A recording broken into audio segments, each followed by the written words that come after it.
Alam mo ba kung bakit delikado ang paniniwalang si Jesus ay hindi Diyos? Sabi nga ni Apostol Pablo, may mga nagtuturo ng ibang Jesus. Kaya may mga naniniwalang si Jesus ay Diyos at meron ding hindi.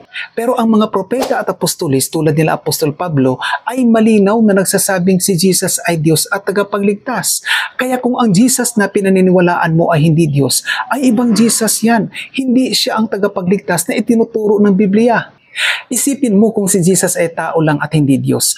Ang kanyang sakripisyo ay hindi sapat para iligtas ang buong mundo. Dahil kahit siya mismo ay mangangailangan din ng tagapagligtas kung siya ay hindi Diyos. Dahil walang sino mang nilalang ang makapagligtas sa tao kundi ang Diyos lamang. Kaya kung mali ang pagkakilala mo kay Jesus, ay posibleng mali rin ang espiritu at hindi tunay ang kaligtasang pinaniniwalaan mo. Nakakatakot yan, di ba?